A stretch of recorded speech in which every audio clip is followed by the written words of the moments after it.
Assalamualaikum warahmatullahi wabarakatuh. Kembali lagi di channel ini dengan saya Aditya Kusuma. Oke, pada kesempatan kali ini saya ingin membuat suatu analisa saham yang merupakan emiten yang bergerak di bidang marketplace, ya di bidang marketplace yang sudah IPO pada tahun lalu di bulan Juli 2021, yaitu emiten dengan kode buka. Nah, sebelum memulai konten ini atau video ini, saya ingin menyampaikan sebuah disclaimer bahwa konten atau video kali ini dibuat tanpa ingin mempromosikan suatu produk, institusi ataupun merek tertentu ya. Jadi memang khusus untuk pembelajaran saja dan analisa.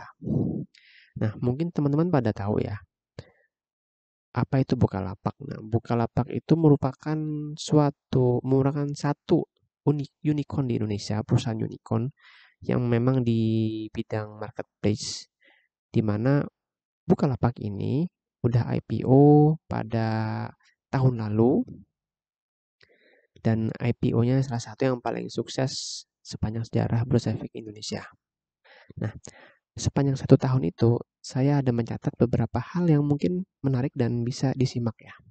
Oke, yang pertama, Bukalapak ya. Bukalapak merupakan unicorn bidang teknologi yang pertama kali IPO di Indonesia, di mana perusahaan ini mampu menghimpun dana sebesar 21,9 triliun dengan 25,77 miliar lembar saham. Jadi merupakan salah satu IPO yang tersukses di Indonesia. Kedua, susunan pemegang saham pada Bukalapak. Susunan pemegang saham mayoritas di Bukalapak itu 53% dikuasai oleh publik dan sisanya oleh instansi atau orang-orang tertentu. Nah, dan unik di sini adalah tidak ada institusi yang mayoritas. Jadi publik secara mayoritas 53%. Lalu kejadian yang ketiga.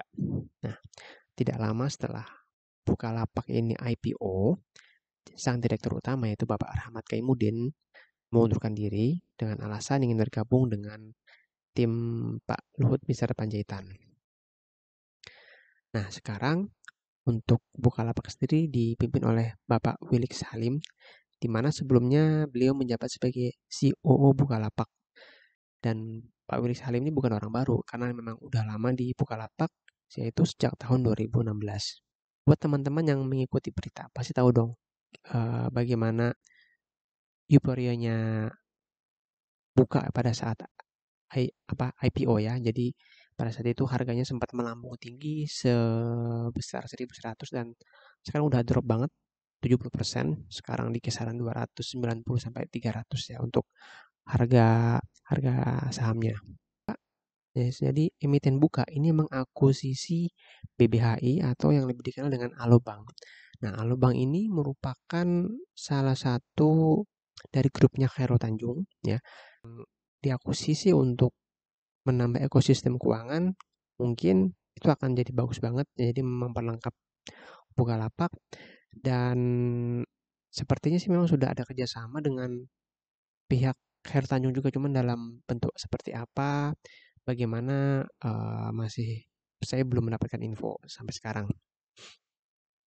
Oke, lanjut yang keenam ya. Terus pada Q1 2002 ini ya, 2022 ini Bukalapak mencatatkan laba sebesar 14,6 triliun. Tapi teman-teman jangan senang dulu ya. Kenapa? Laba yang dicatatkan ini bukan real laba. Ini hanya laba di atas kertas. Karena apa? Laba ini berbentuk gain dari saham BBHI. Nah, jadi kalau misalnya Bukalapak ingin mencairkannya dalam bentuk cash, memang harus menjual dulu saham BBHI ini. Dan saham BBHI ini bukan saham yang liquid seperti LQ45. Jadi butuh waktu agar bisa cair ya, jadi cash gitu. Nah, selanjutnya ini. Buka sebenarnya kalau kita lihat di laporan keuangan, ya itu sebenarnya masih rugi ya. secara operasional.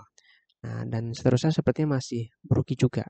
Nah, untungnya labanya hanya dari gain dari investasi saham PBHI.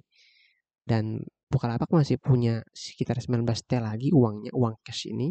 Yang nggak tahu nanti mau dikemanain, apakah mau investasi lagi untuk bangun ekosistem usahanya atau sekedar kayak investasi aja, beli emiten seperti yang dilakukan pada PBHI ini.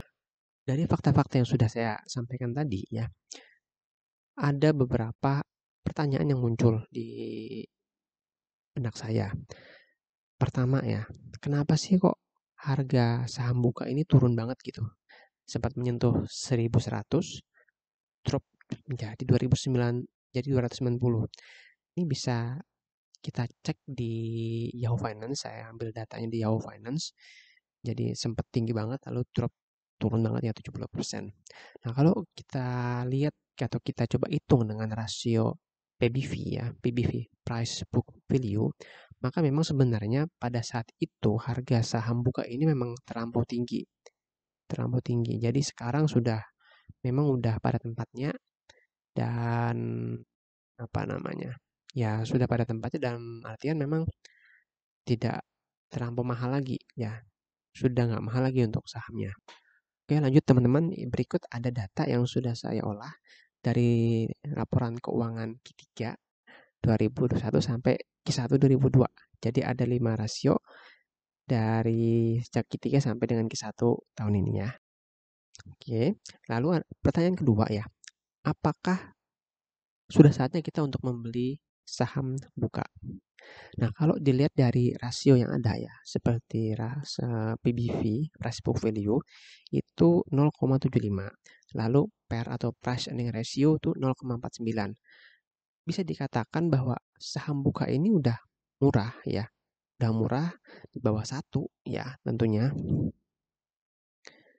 Dan kalau sesuai dengan kaidah value investing ya, memang ya murah. Jadi memang kalau misalnya mau beli saham ya saham yang seperti ini, yang PBV PER-nya di bawah 1. Seperti itu. Lalu, mengapa investasi dibuka? Kalau memang mau beli saham, kenapa beli saham Buka?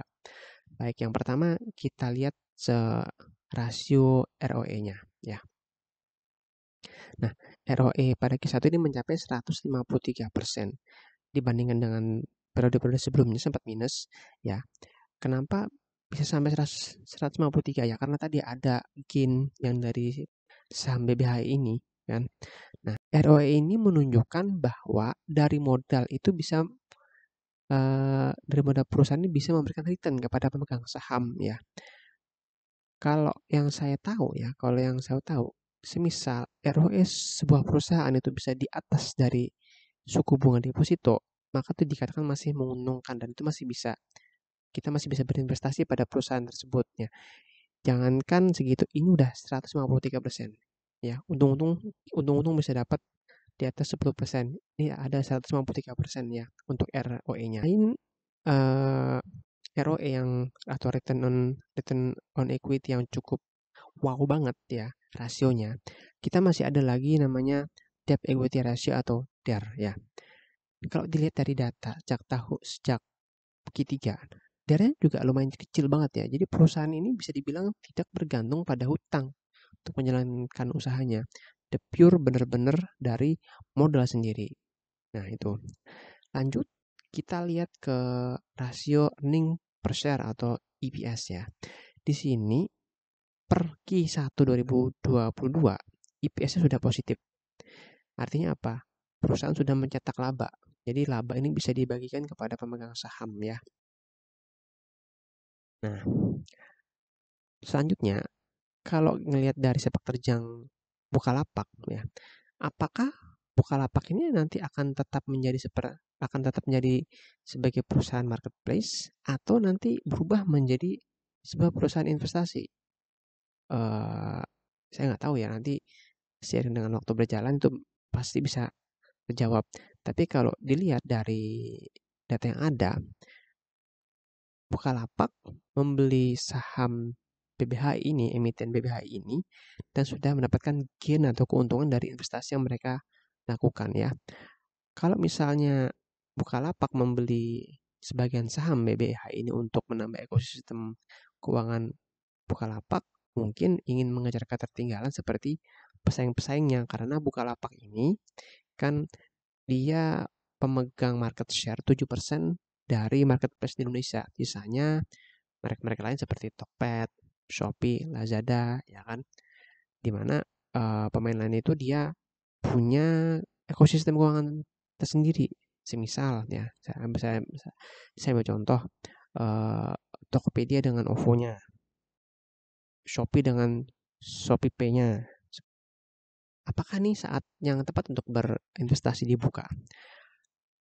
Pada intinya kalau kita ngelihat dari rasio yang ada ya, sesuai dengan kaidah value investing, kita lihat dari price book value atau PBV, price earning ratio atau PER, lalu debt equity ratio, DER, lalu ada ROE-nya, return on equity-nya, terus earning per share-nya, semuanya green ya, jadi semuanya hijau.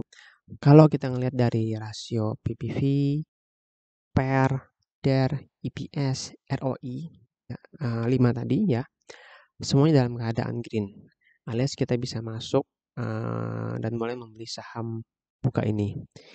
Yang jadi pertanyaan adalah mau dibawa kemana perusahaan ini? Apakah tetap sebagai perusahaan marketplace atau nanti berubah bentuknya jadi jenis perusahaan lain seperti perusahaan investasi, seperti Saratoga ya, seperti itu. Hanya waktu yang bisa menjawabnya. Kita tunggu saja bagaimana ke depannya. Nah, lalu ini menurut opini saya pribadi ya. Kalau misalnya perusahaan ini tetap pada mengandalkan pendapatan pada dari marketplace-nya, kayaknya agak sulit untuk mencapai laba, karena dari track record-nya selalu merugi ya, selalu merugi.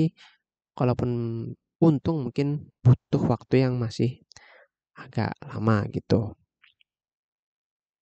Oke, bagaimana dengan teman-teman nih? Ada yang mau ditambahkan? Kalau ada yang mau ditambahkan, silahkan di kolom komentar ya. Mungkin cukup itu aja untuk video kali ini ya. Terima kasih buat teman-teman yang sudah mau mampir di channel ini.